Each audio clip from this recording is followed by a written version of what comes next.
সুপ্রিয় দর্শক, আপনারা দেখছেন খবরের দর্পণ ইউটিউব চ্যানেল। একদিকে লোকসভা ভোট আসন্ন, অন্যদিকে মুখ্যমন্ত্রীর আগমন। তাই যুদ্ধকালীন তৎপরতায় তার প্রশাসনিক সভাস্থল অদ্বৈত পৌর ক্রীড়াঙ্গনের পাশের দীর্ঘদিনের বেহাল গলি রাস্তা রাতারাতি পাকা হতে চলেছে। কারণ স্টেডিয়ামের পিছনে সবুজ সঙ্গের মাঠে তৈরি হচ্ছে হেলিপ্যাড, আর সেখান থেকেই মুখ্যমন্ত্রী এই গলিপথ দিয়ে স্টেডিয়ামে যাবেন।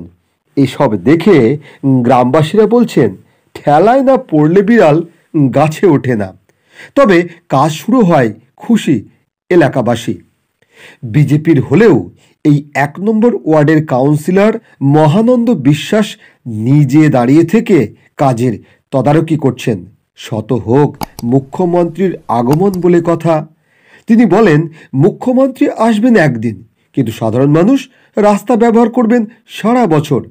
অন্যদিকে প্রাক্তন তৃণমূল ও বর্তমান বিজেপি কাউন্সিলরকে দীর্ঘদিন যাবৎ বলেও সুরাহা না পেয়ে আজ হঠাৎ এই রাস্তা তৈরিতে এলাকাবাসী আনন্দিত হয়ে বলেন, এক হাঁটু কাদার মধ্যে দিয়ে বাচ্চা ছেলেমেয়েরা সবুজ সঙ্গের মাঠে অনুশীলনে আসত।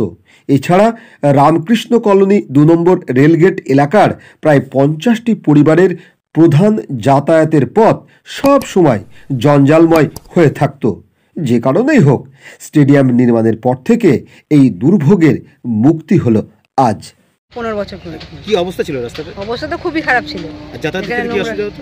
যাতায়াতে তো খুব ভীষণই অসুবিধা হতো, জল টল জমলে বৃষ্টির সময় খুবই অসুবিধা হয়। সামনে তো হাসপাতাল, কিভাবে যেত? ওই সেই রকমই যা হতো, অসুবিধা করে যেতে হতো। এই রাস্তা ঘুরে যেতে হবে। এই রাস্তাটা কতটা গুরুত্বপূর্ণ?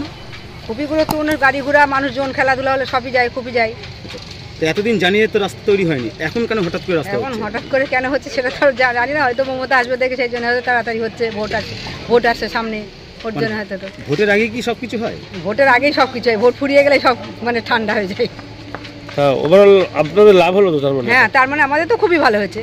এটা কি আগে থেকে পরিকল্পিত ছিল রাস্তাটা হবে?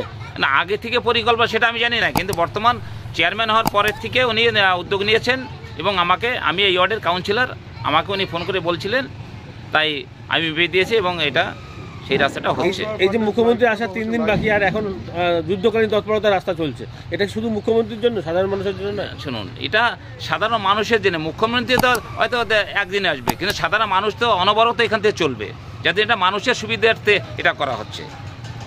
এটা কি তার মানে পরশুদিনের মধ্যে কমপ্লিট হয়ে যাবে? এটা কি হবে, পাকা পিচ হবে নাকি? শুনুন, এটা পিচ হওয়ার কথাই আছে, পাকাপোক্ত রাস্তা এবং পাকাপোক্ত রাস্তাই হবে এটা। আপনার নাম পরিচয়? আমার নাম মহানন্দ বিশ্বাস, 1 নম্বর ওয়ার্ডের কাউন্সিলর, বিজেপি।